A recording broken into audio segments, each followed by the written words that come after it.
படுத்து கிடந்தான் பாலா, அவன் தான் பாலான்றது. இங்கே வந்து இளையராஜாவில் வந்து அவன் தான் இளையராஜான்றது. யாரா நீ என்ன அவ்வளோ பெரிய அப்பாட்டாக்குற தமிழ் சினிமாவில்? வெற்றிமாறனையும் ரஞ்சித் அமீர் இந்த மற்ற குடியார்கள் நீ பார்த்தீங்களா? ஊற்றியா கொடுத்தீங்க? கேவலமாக இல்லையா அதெல்லாம்?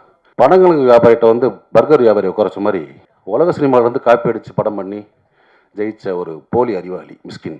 அப்பாவும் பார்க்கலாம், அண்ணனாவும் பார்க்கலாம், தம்பியாவும் பார்க்கலாம். ஸோ அப்படி எல்லாத்துக்கும் சொந்தக்காரர், பல பரிணாமம் நடிக்கக்கூடியவர் ஆக்டர் அருள்தாஸ் அவர்களை மேடைக்கு அழைக்கிறோம் பேச.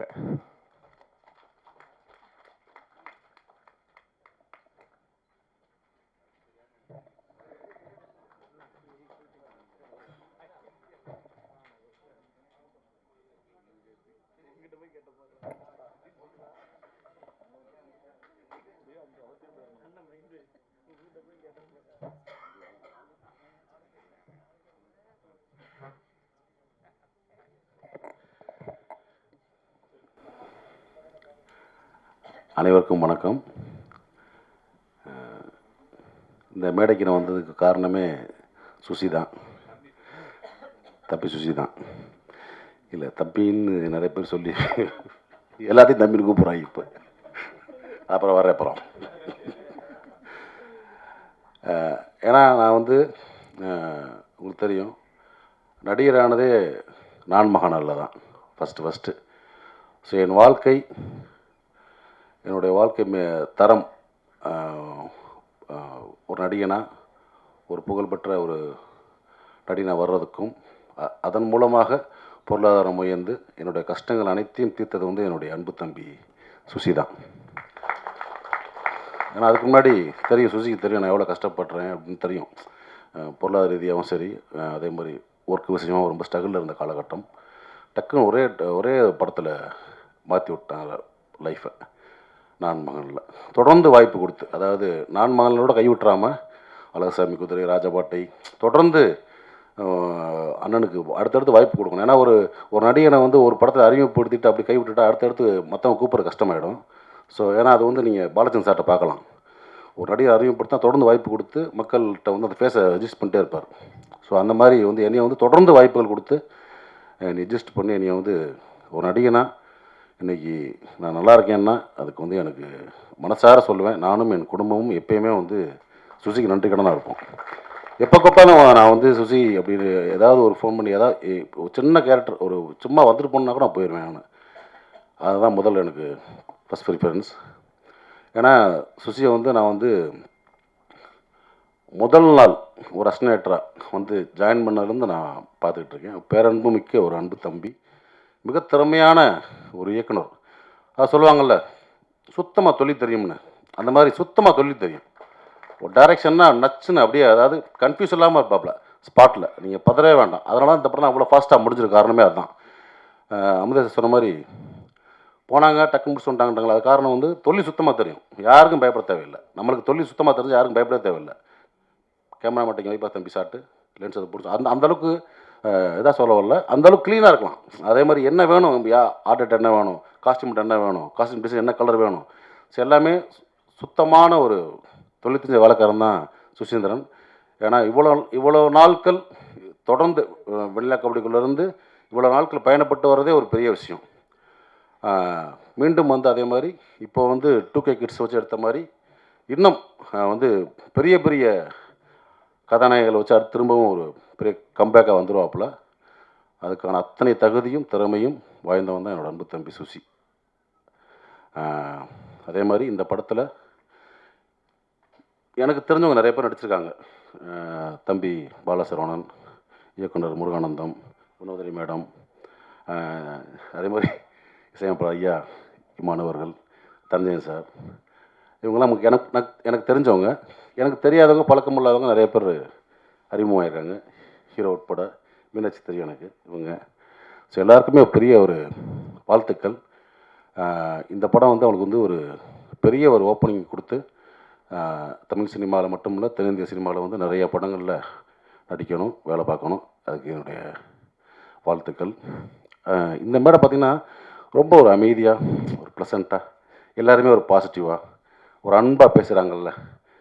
சமீபத்தில் ஒரு மேடையில் பாட்டில் ராதா படத்தில் ரொம்ப அநியாயமாக அக்கிரமாக இருந்தது மேடையில் மிஸ்கின் பேசினாலாம். அவ்வளோ வல்கராக பேசணும் அவசியமே கிடையாது.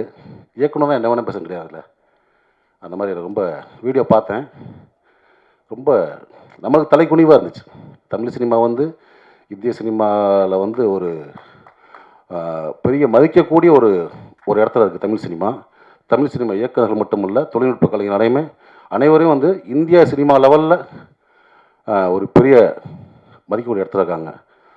அதே மாதிரி இந்த மேடை இருக்குல்ல, ஒரு பிரசாத்தில் தேட்டர் மேடை, பல ஜாம்பவான்களை பார்த்த மேடை. தென்னிந்தியாவில் இருந்து மட்டும் இல்லை, இந்தியா முழுவதும் வந்து இந்த மேடையில் அமர்ந்து பேசிட்டு போயிருக்காங்க. எவ்வளோ functions, audio launch, trailer release, success meet, இந்த மாதிரி. ஸோ அந்த மாதிரி மேடையில் வந்து இவ்வளோ பத்திரிக்கையாளர்கள் நண்பர்கள் இருக்கீங்க. நீங்கள்லாம் பெண் பத்திரிக்கையாளர் இருக்கீங்க, நம்ம நண்பர்கள் நிறைய பேர் இருக்காங்க. அங்கே வந்து பேசிக்கிங்க, வெளியே பேசிக்கிங்க. ஒரு மேடை நாகரிகம்னு ஒன்றும் இல்லையா? என்ன வேணால் பேசுகிறதா? அவ்வளோ புக்கு படிச்சிருக்கீங்கன்றீங்க, அவ்வளோ படங்களை பார்த்துருக்கோம், உலக படங்களை பார்த்துருக்கேன்னு சொல்கிறீங்க, அவ்வளோ உலகம் போல புக்ஸை படிச்சிருக்கேன்றீங்க. அப்புறம் என்ன அறிவு இருக்குது உங்களுக்கு? குறைந்தபட்சம் ஒரு நாகரிகம் வேணாமா? ஒரு மேலே பேசுகிற பேச்சா? உங்களுக்கு பெண் குழந்தை இருக்குது, எல்லாத்துக்கும் எனக்கு பெண் குழந்தை இருக்குது, ஸோ எல்லாத்துக்கும் இருக்காங்க. ஸோ மேடை நாகரிகம்ன்றது ரொம்ப முக்கியம். இந்த மேடை எவ்வளோ நாகரிகமாச்சு பார்த்தீங்களா? யாராவது தப்பான வார்த்தை அதெல்லாம் கிடையாது. தம்பின்னு கூப்பிடுறது வேறு. தம்பி நம்ம எல்லாத்தையும் கூப்பிடலாம். வாடா தம்பி, உட்கார தம்பி, எந்திரா தம்பின்னு. அவன் நம்ம அண்ணன் நினைக்கணும். அது முக்கியம் ரொம்ப. அப்படி உங்களை யார் அண்ணன் நினச்சா எனக்கு தெரில. எல்லாத்தையும் சக்கட்டு மடிக்கு வாடான்றாரு, போடான்றாரு, உட்காருன்றாரு. இதை நான் இன்னைக்கு பேச நினைக்கல. தொடர்ந்து பல மேடைகளை பார்த்துட்டு வரேன் நான், மிஸ்கின் பேச்சுக்களை. சமீபத்தில் அண்ணன் பாலானுக்கு வந்து 25th இது இயர் கொண்டாட்டம். அங்கே பார்த்தினா அவர் என்னமோ பெரிய குடியார மாதிரியும் படுத்து கிடந்தான் பாலா, அவன் தான் பாலான்றது. இங்கே வந்து இளையராஜாவில் வந்து அவன் தான் இளையராஜான்றது. யாரா நீ? நீ என்ன அவ்வளோ பெரிய அப்பாட்டாக்குறா தமிழ் சினிமாவில்? எனக்கு ஒன்றுமே புரியல. ஒரு போலி அறிவாளி அப்படிதான் சொல்லணும். அதாவது அன்றைக்கி மேடையில் உட்காந்தவங்களாம் மிக திறமையான அற்புதமான நம்ம மண் சார்ந்த கதைகளை மட்டும் எடுத்து படம் பண்ணுற இயக்குநர்கள். அமீரன் ஆகட்டும், வெற்றிமான் சார் ஆகட்டும், ரஞ்சித் சார் ஆகட்டும். படங்களுக்கு வியாபாரிகிட்ட வந்து பர்கர் வியாபாரியை குறைச்ச மாதிரி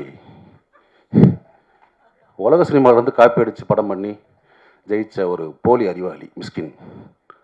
எதுக்கு இந்த மாதிரி ரொம்ப அநாகரிகமாக ஒரு மேடையில் வந்து ஒரு ஆணுறுப்பெல்லாம் சொல்லி பேசி ரொம்ப மனசு கஷ்டமாக இருந்துச்சு. ஏன்னா தமிழ் சினிமா இயக்குநர்களில் நான் வந்து பெரிதும் மதிக்கக்கூடிய ஒரு கலைஞன். நான் எப்பயுமே ஒரு ஷூட்டிங் ஸ்பாட்டுக்கு போனாலும் சரி, இயக்குனர் என்ன சொல்கிறதோ அதை நான் வந்து அப்படியே கேட்டு நடிப்பேன். ஒரு பிளாங்க் பேப்பர் மாதிரி போவேன், ஒரு களிமண் மாதிரி போவேன். என்னை எப்படி வேணால் வடிக்கலாம், எப்படி வேணால் எழுதலாம், எதையுமே நான் பண்ண மாட்டேன். என் கூட ஒர்க் பண்ண உங்களுக்கு தெரியும்.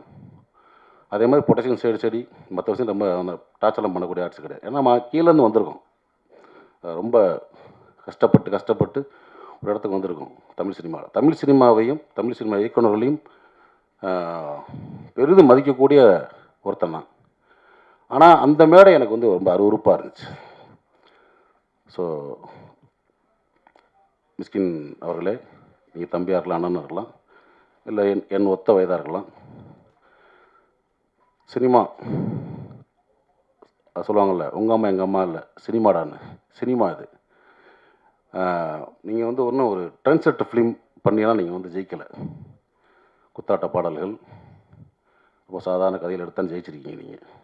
சுசீந்திரன் மாதிரி ஒரு மண் சார்ந்த வெண்ணிலா கபடிகள் எடுத்தோ, அமீர் அண்ணன் மாதிரி ஒரு பருத்திவரன் எடுத்தோ, ரஞ்சித் சார் மாதிரி ஒரு மெட்ராஸ் படம் எடுத்தோ, பாலான மாதிரி சேது படம் எடுத்தோ, பாலாசித்தல் மாதிரி ஒரு காதல் படம் எடுத்தோ, ஒரு கிழங்கு மாதிரி தோண்டி எடுத்து நீங்கள் படம் பண்ணல.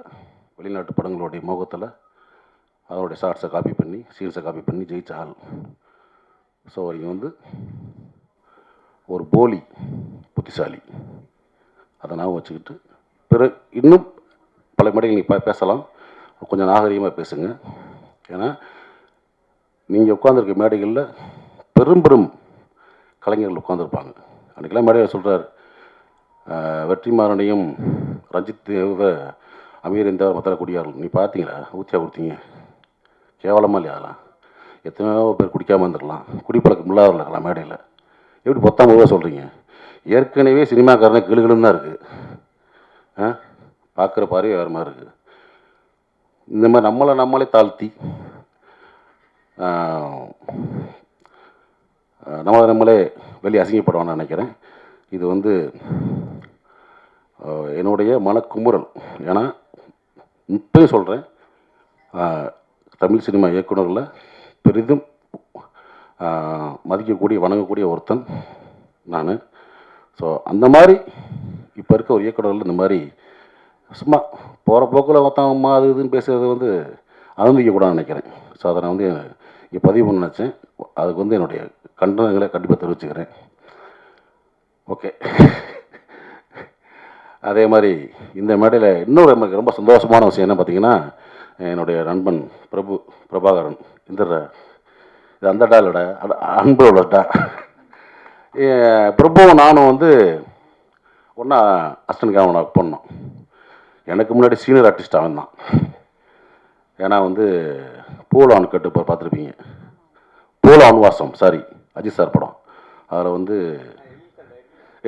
எழில் சார் டைரக்டரு, அதில் வந்து ஜோதியா கண்ணன் தான் அடிச்சிருப்பான். நான் அப்பயே சொன்னேன், டே ரூட்டை மாற்றி போயிரு, கரெக்டாக ரூட்டு போட்டு ஒரு கிடச்சிருக்கு. நான் தமிழ் சினிமாவில் கேமராமேன் ஆகிட்டு தான் அவன் பண்ணான். ஆனால் வாழ்க்கை அவனையும் நடிகன் ஆகிடுச்சு. இந்த படத்தில் ஒரு முக்கியமான சென்ட்ரு புகராக நடிச்சிருக்கிறது எனக்கு ரொம்ப சந்தோஷம். நிறைய பேர் தெரியாது, நான் வந்து கோபின்னு ஒருத்தர் ஊர்லேருந்து வந்திருக்கான், ஊர்லேருந்து அறந்தாங்கிலேருந்து. இவரும் போவேன், இப்போ படுத்து தூங்கிட்டே இருப்பான். டேய் என்னடா அவன் படுத்து தூங்கிட்டே இருக்கான், சரி உரான்மா, அவன் தான் தம்பி. ஸோ பிரபு தம்பி அறியப்பட்ட கோபி பின்னாடி நீயான கோபி ஆனார். நீயான கோபியோட அண்ணன் பிரபு. நான் வந்து ரொம்ப டக்குன்னு ஆர்டிஸ்ட் ஆகி விட்டாப்புல சுசி. ஆனால் அவன் இன்னும் வரணும், எனக்கு ரொம்ப சந்தோஷம். இப்போ வந்து ஏன்னா டிவி சீரியல் பண்ணிகிட்டு இருக்காப்புல, திரைப்படங்களில் நிறையா படங்கள் நடிக்கணும், எனக்கு அதான் ரொம்ப சந்தோஷம். அதனால் இன்னும் நிறையா பண்ணு தம்பி, இது உண்மையான தம்பி, சரியா? ஓகே, அனைவருக்கும் என்னுடைய வாழ்த்துக்கள். ஏதாவது தவறாக பேசியிருந்தால் பத்திரிகையாளர்கள் நண்பர்களும் மன்னிச்சுங்க. தேங்க்யூ.